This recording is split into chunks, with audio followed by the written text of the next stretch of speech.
Welcome to In Conversation with Lazarus Carpenter, a visual symphony of conversation unfolds. The truth lies in bold questions, a glimpse into deep insight. Let our journey provoke your thoughts. Experience the depth and variety of our discussion. Subscribe now to join the conversation.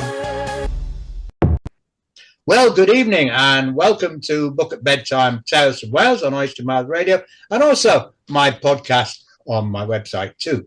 And it's time for my special guest, and I've been looking forward immensely to speaking to the gentleman who I've got for you now, who, believe you me, I think you're going to be very impressed with. Well, I certainly am. When I read his CV. So, Phil, welcome. What can I say? I mean, you've been. I remember you when you were a rock singer with a band, and I used to think, God, he did not sound like Joe Cocker. You had a hell of a presence on stage, and now you're spending your time doing lots and lots of voice acting, aren't you? And voiceovers and everything else. And it's impressive. I mean, you know, you describe yourself, I like this, as one way or another, I've been using my voice professionally since childhood. My rich, resonant, textured and versatile voice makes me a great resource for any project, from awesome animations and erudite explainers to adventurous video games and everything in between.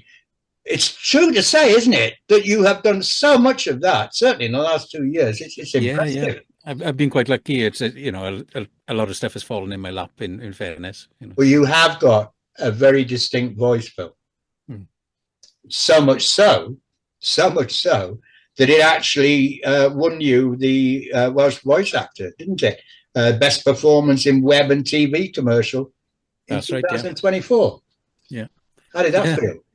It was. I was a bit gobsmacked with that. It was the first time I'd ever sort of had anything to do with any kind of awards. So, so I won that. I had to go up to London Docklands and have a swanky reception. I saw you with your monkey suit on.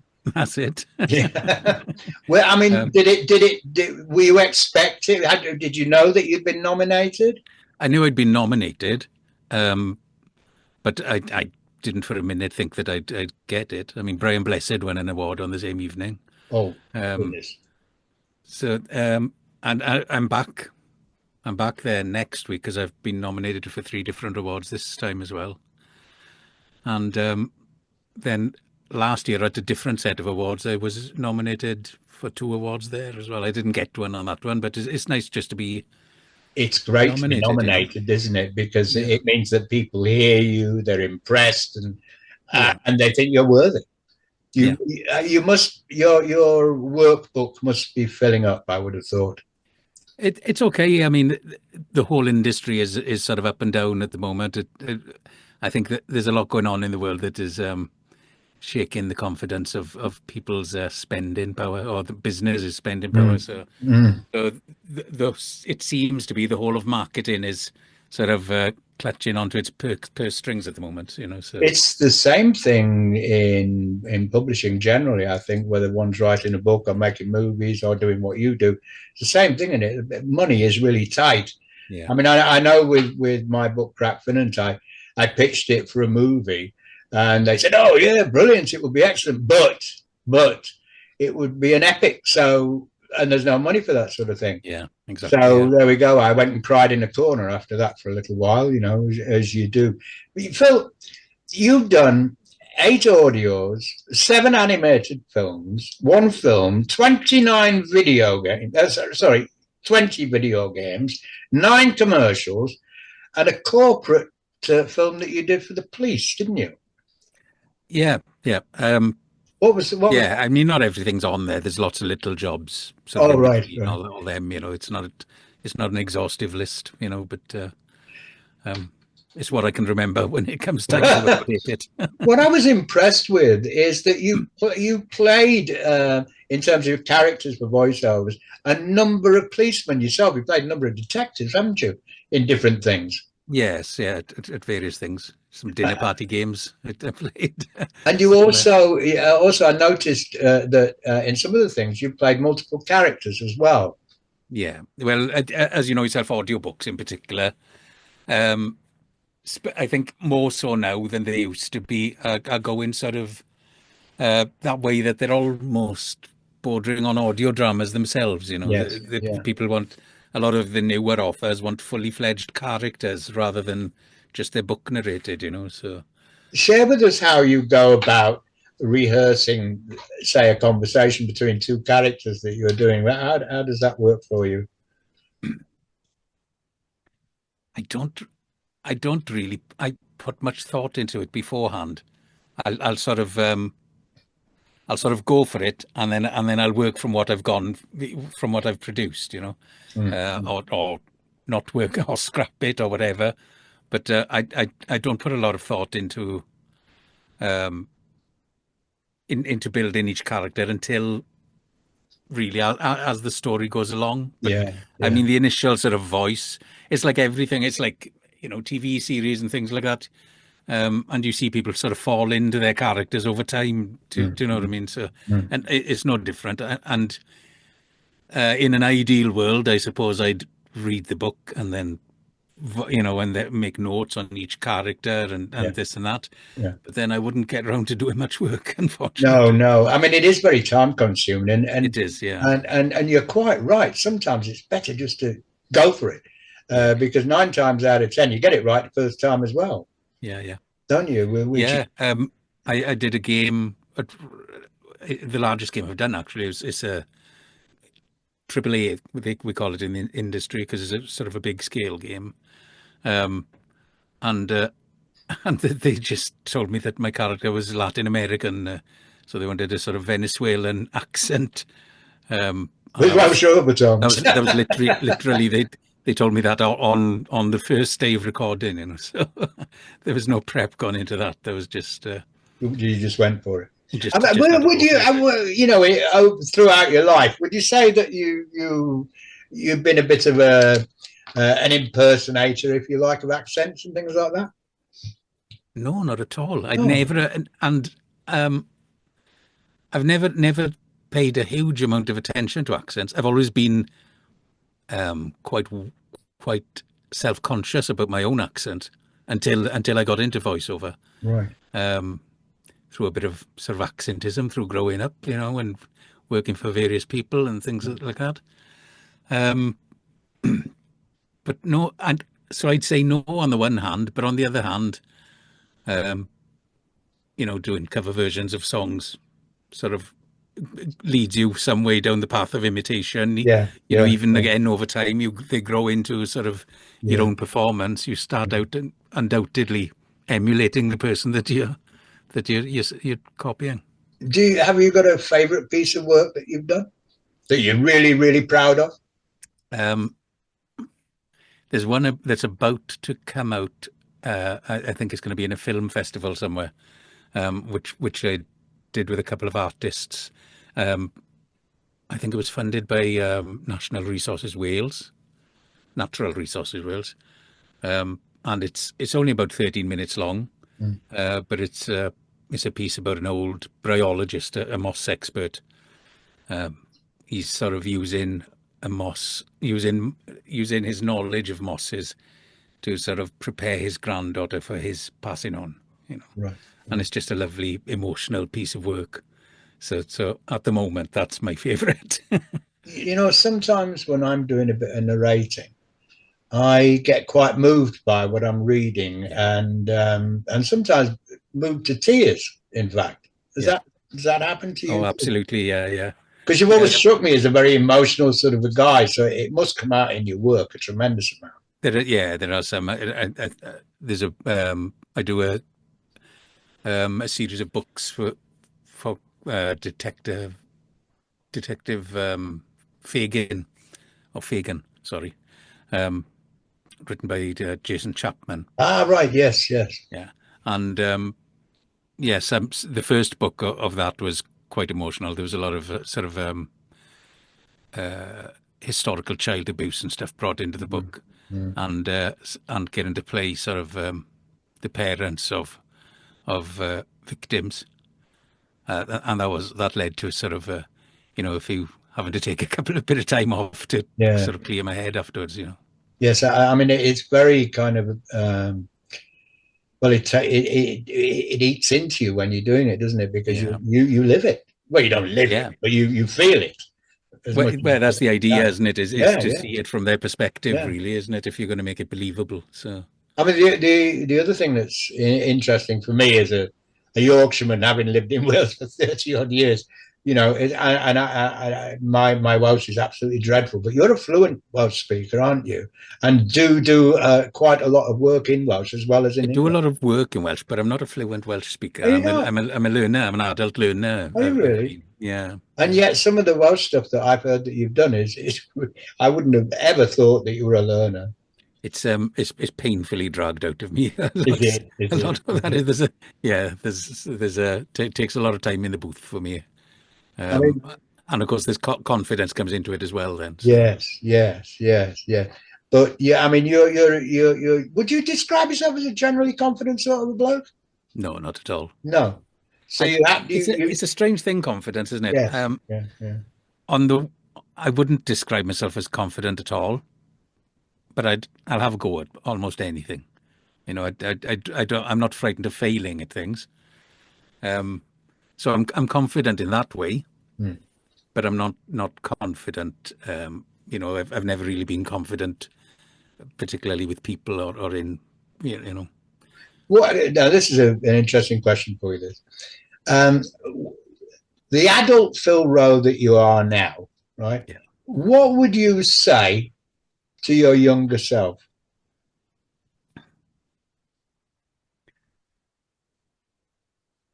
Stop being so self-conscious. Just go for it. Just go for it. Yeah. Yeah. That's a very good bit of sound advice, isn't it? Yeah. I think it's not. It's not until we sort of get considerably older, so to speak, that we develop it, don't we? Because I mean, I don't know about you, but I've got to an age now, and I'm a bit older than you, man. But I've got to an age now. I just don't care anymore. I'm going to have a go no matter what happens. And that's right. Yeah. If you make a mess of it, you do it again, don't you? I think Morgan Freeman is it because I think Morgan Freeman. I saw a quote on it because I think his first decent role was at 50 years old. Yeah. And but he says the older you get, the more you realise that nobody's looking at you. Nobody really cares. It's all in your head. Just do it. Yeah, because the only thing that the watcher, so to speak, is interested in is the character that you're playing, not who you are, and of course how whether it's any good or not. That helps, isn't it? Too. But I mean, it's interesting. You just finished writing a screenplay, haven't you? It's an audio drama. Yeah, right. It's a sort of 6-episode, or got sort of. It's kind of a gothic horror, but it's not a horror in the end. So it's sort of a mystery thriller called The Ninth Bell. Is this a new venture for you? It is, yeah. Never done anything like it before. So I finished it in about 10 days, and I sort of met with a load of actor friends, and we started casting today. So we'll no doubt have our first table read soon and start recording. So. And the market for that is what? I don't know. Well, you never know. It could end up on Radio 4, couldn't it? It's I think it's a kind of a dark art to get into BBC Radio. No, isn't it? There's an awful lot of them are recorded. It's not recorded in house, but they've got sort of preferred producers, I think. So a lot of their things, from what I can gather, is submitting scripts and they'll get it recorded if they like it, Yeah. But I mean, which I'm not against. But I mean, this first one, I definitely want to sort of be a part of recording it. I think it's nice to be a part of what you do yourself, because you bring something to it that nobody else can, because it's in you, isn't it? It's part of who you are. Yeah. Yes, I can hear most of it in my head. You know, Yeah, all the exactly. effects Yeah, and stuff. It's yeah, sort of yeah. there. So. Well, what sort of? I mean, what's next for Phil Rowe? Have you got anything burning as well as your screenplay? No, it's just keeping on, really. You know, I don't. I wish I was organised enough to have a firm plan, but I'm not. You know, could do with some nice American commercials. That's where the real money is. Yeah, Like in yeah. network commercials. I've had one, but that's it. But there are, there are parts of the States, aren't there, where Welsh speaking in particular is name of the day, so to speak. Yeah, you learn some stuff. I did. I think I upset. There was a firm that they're an American company, but they make Welsh cakes. Oh yeah. And they had some sort of mock Welsh adverts on YouTube that were awful. So I thought, to get their business, I thought I'd email them and tell them how awful they were. And what happened when you did And they just ignored me. that? Because, of course, you could be emailing the person whose baby the whole thing was. Yeah. I mean, when you are doing narrations, I mean, it's interesting because I had a conversation with somebody today related to this, and I didn't actually agree.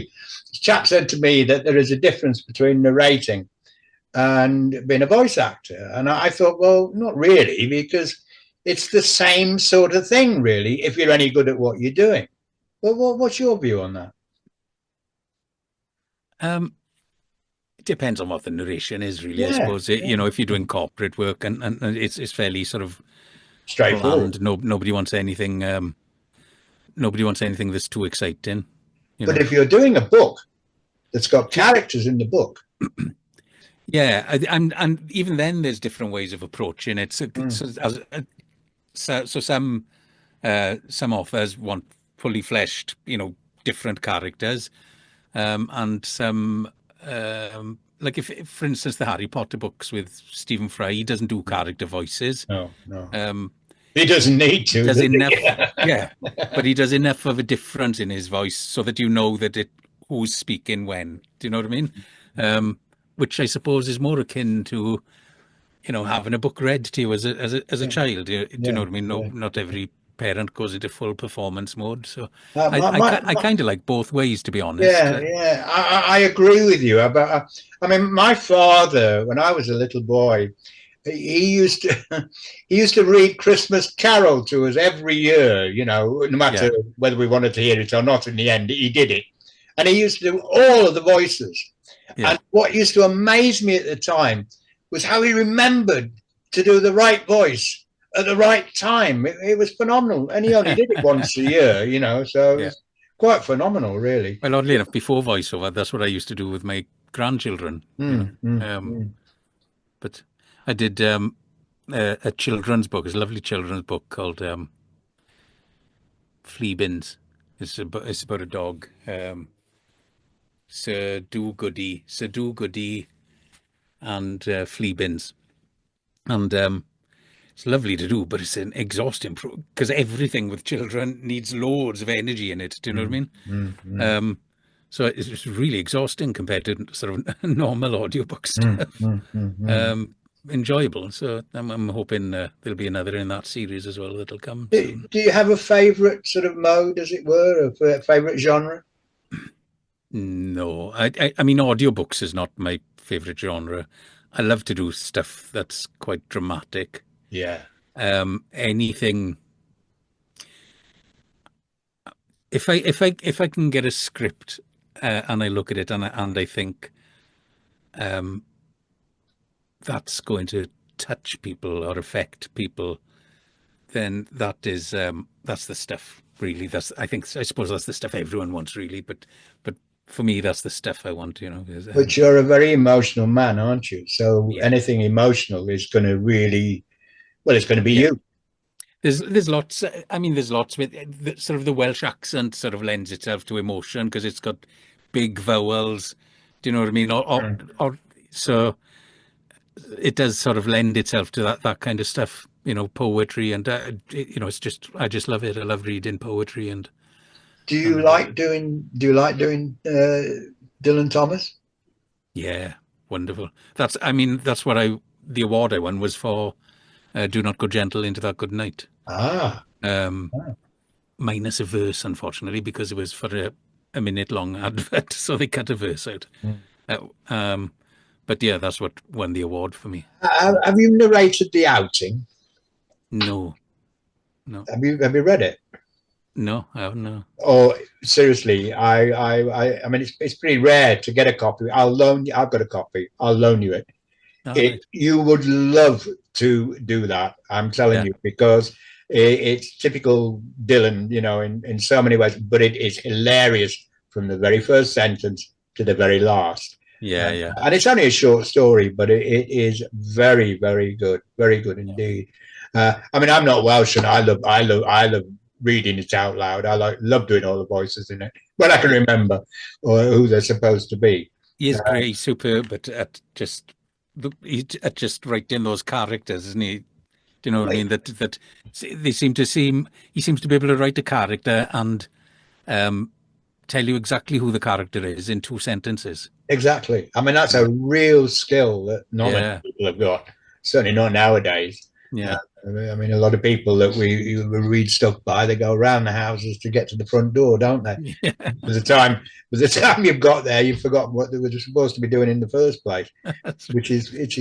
I mean, I actually am a firm belief that whatever you're doing, whether it's writing, whether it's narrating, voice acting, whatever it is, that if that first 500 words that you do doesn't light the listener, the reader up, then they're not going to listen to any more. What's your opinion on that? I think increasingly so these days, isn't it? It's I mean, we're all the same. Our attention spans have shrunk over time, haven't they? Just with the nature of the media around us. So I don't know where. I mean, certainly,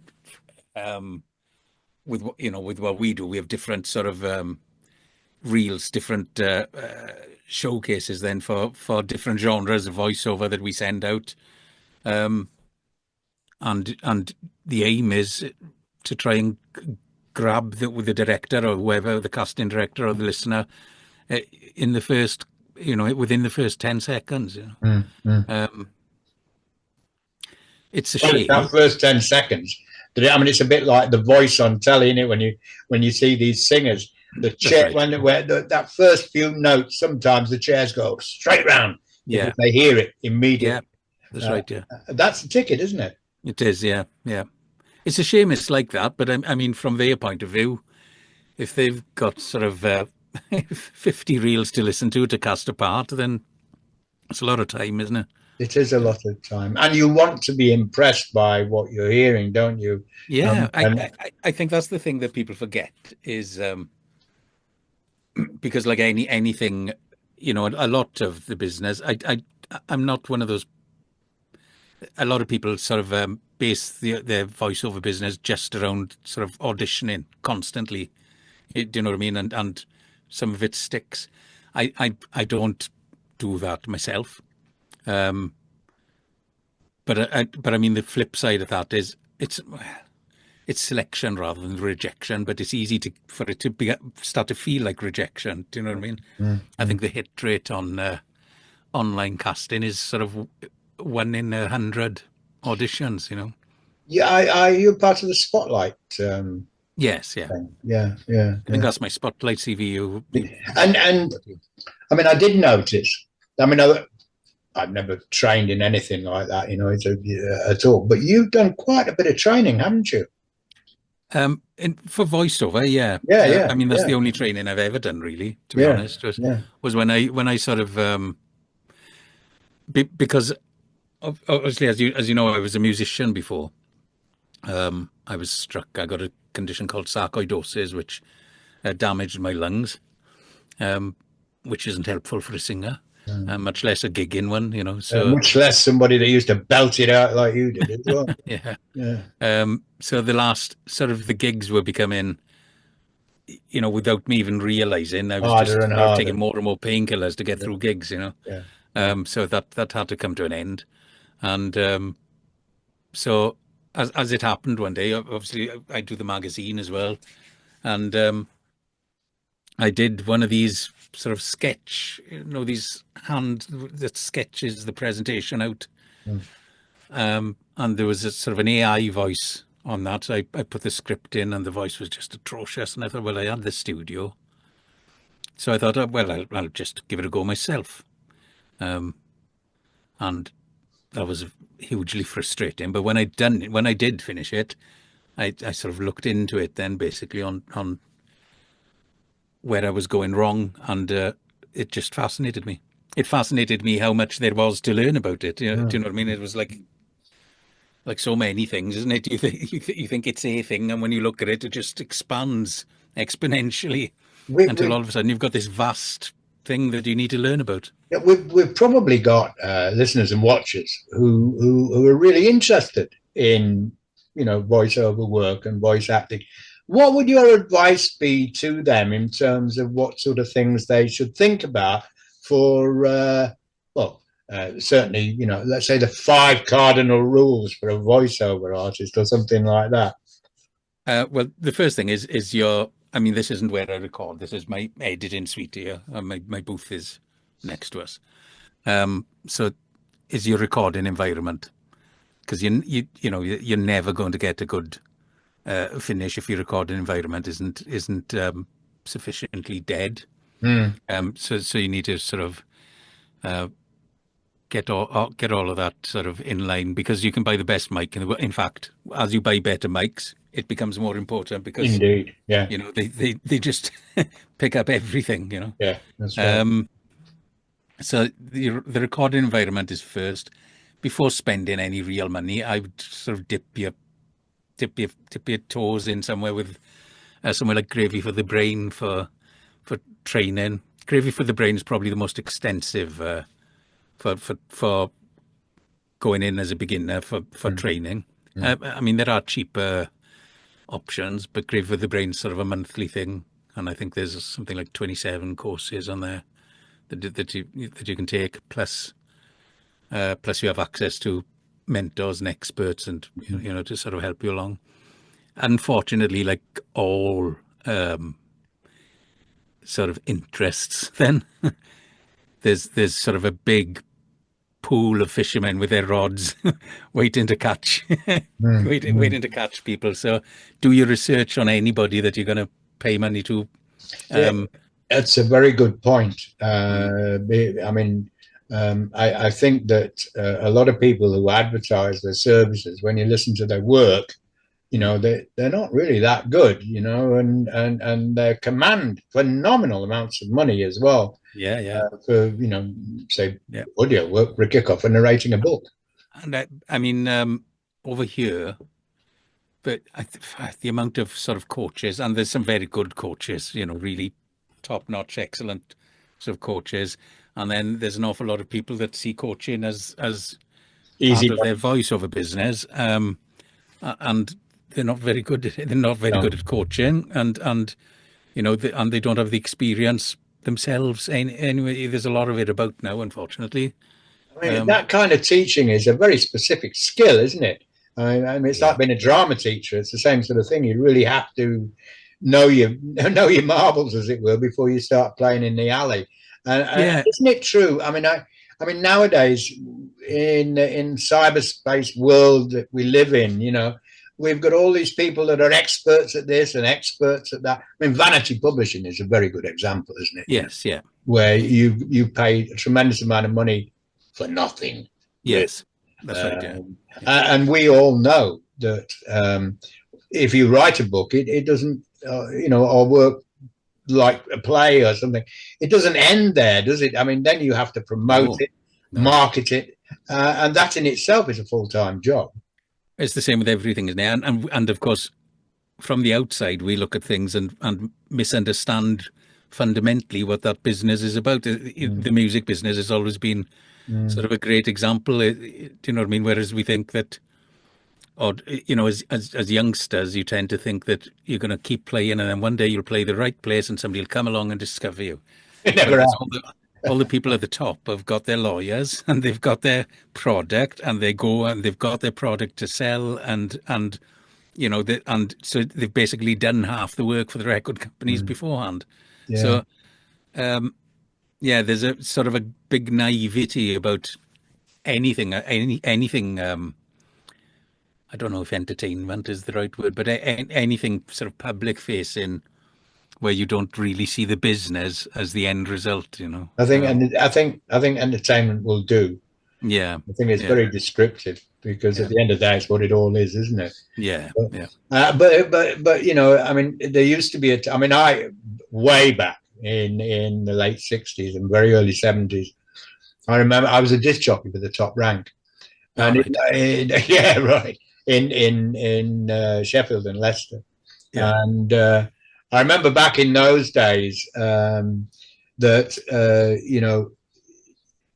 you just got up and for me, I was at the Top Rank one night and they said, they were looking for an assistant DJ, and I thought, I could do that. And I just watched these guys, listened to the radio for a couple of hours, went along, did the audition and got it, and I thought, well, there we go. Didn't have a clue what I was doing, really, to be honest with you. And the only music that I knew anything about was soul music and a little bit of rock. That was it, really. And just as a little aside, this will amuse you greatly. One of my biggest cock-ups ever was I was comparing a thing called the National Head Rock Circus, and top of the bill was Alexis Corner. And I have to be honest and say, I'd never heard of the man. I didn't know who the hell he was, And on the very first night that we were all getting together, we were all introducing each other and this and that and the other. And I said to him, Mr. Corner, is the new church band your backing band? At which point he looked down at me, because as you know, he was a very tall chap, and he looked down at me because I'm very small. And he said, in his wonderful Oxford accent, he said, you haven't actually got a clue who the hell I am, have you? And I said, no, no, I'm sorry, I really haven't. So he educated me, and I soon found out. But he was a real gentleman. And it's by meeting the really nice people in the industry who don't have egos that help you along, isn't it? Yeah. And they give you experiences you never forget, I was 17 at the time. I'm 73 now, I still can remember it like it was yesterday, Yeah, wow. But I think that we're very fortunate, really, to be the generation that we are, because of the fact that we have come through that very cutthroat. It was a very cutthroat industry back in the day, and it's even more cutthroat now. It's and I think we've sort of hit that period in time now where sort of the rest of us look at the younger cultures and don't know what's going on anymore. No, it's pretty hard to understand an awful lot of it. Let me ask you something which I think is really pertinent, both for writers, voice actors, and whatever, is AI. Well, it's getting better and better and better all of the time. Damn sight better than it was a couple of years ago, anyway. What's your views on AI, Phil? You mentioned earlier that you'd heard something that had been done and it was so bad that that's what got me into it. But I've actually created an AI model of my own voice. Right. AI is will sort of, it's going to mop up maybe answer phones and things like that. But it's never going to replace sort of a performance or a long performance, because you can't do that at the point where a director's having to turn to somebody else and say, that's different. Can you do something to get a different performance out of that? Mm-hmm. It becomes expensive and it becomes time consuming. No director's going to want that, when you can turn around to your voice actor and human being. Yeah. Actually, can you do this? It's never going. There's ways of, they keep dressing it up, but it's all a bit lipstick on a pig, to be honest. And That's a very good analogy. I think you see, advertisements on your phone, on Facebook, and on YouTube, narrations, and you can't stand those voices for very long. They're too in you. Even as good as they get, and like the AI model I've created myself, it breathes. Do you know what I mean? It's got breaths and it's got flaws in, but it's still not human. No, and they're still just there's no, we keep referring to it as AI. It's not AI. We haven't got AI. No. AI doesn't exist. ChatGPT isn't AI. ChatGPT is an engine, a language engine. That's right.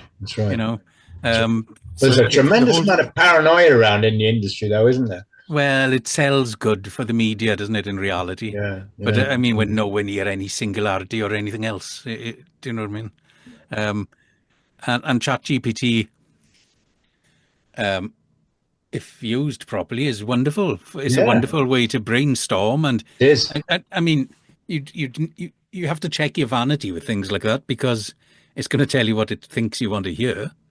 It's never really going to disagree with you. And they say themselves that it's only 92% accurate on any results that it gives you. I mean, for me, that's the nut, really, that that it won't disagree with you, because I like you, I want debate. I want to know if this idea I've got is sound, and if it isn't, what do I need to do to sort it out? So if something's going to agree with me all the time, I'm not going to achieve that. Yeah, I think used correctly, it's a fantastic tool. It's great. Yeah, but it's not creative. No, it's not a creative tool.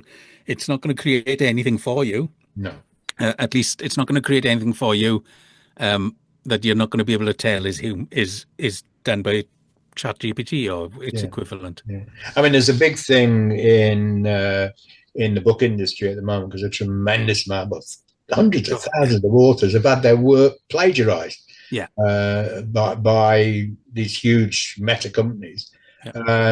And certainly the Author Licensing Society are jumping about, quite rightly jumping about and defending. Yeah, absolutely, quite rightly. And whether or not anything will happen, I don't know. I mean, I know a number of very famous Welsh authors who had all of their work plagiarized by AI and haven't received a bean for anything. Yeah. There's no the trouble is it's such a vast thing, and of course, as time goes on, it's going to be plagiarizing its own output. Do you know what I mean? It's like it's a bit like, it always reminded me of of like music. You had music that came, you had sort of rock and roll and stuff that came from blues, and its roots were elsewhere. And over time, the roots have become just the same thing, until in the end you've got sort of Metallica, whose roots, everything is now rooted in the same thing. And there doesn't seem to be any depth in anything anymore. It's probably just me being an old fuddy-duddy. I don't think it is you being an old fuddy-duddy. I think everything that you've said is extremely sensible. I think there's a tremendous amount of paranoia around in the industry generally, which is actually being abused to some extent by the people who create these things as well. And they fall into people fall into the laps of vanity publishers, don't they? Blind. They think, we'll publish your book for you. Yeah. $6,000. What? Because the danger is how is how high things like that go, because we had it. I mean, we had it as IT was rolling out. Do you know what I mean? And all that sort of European funding, Objective One funding came in, and they said this is going to revolutionize us. So, they spent millions after millions, sort of trying to teach old age pensioners to surf the internet, as if it was going to be some great economic. I don't know what the intention was of that. No. And it's basically. You get sort of people who don't genuinely understand what it is that they're promoting, sort of saying this is the next big thing, and it's politicians do it. They're doing it now with AI. Perhaps they should use AI to find the right way, which of course they won't do, because somebody who doesn't know the right way will tell them it's the right way, and AI will say this is the right way. So it goes round and round and round in circles, doesn't it? I mean, I think I mean, for me personally, over the last 3 or 4 years, the amount of conversations that people have broached related to AI and, I'll never be able to write again, my God, and all this. And my response is, forget it. Do what you want. Like you said earlier, be yourself, do what you want to do.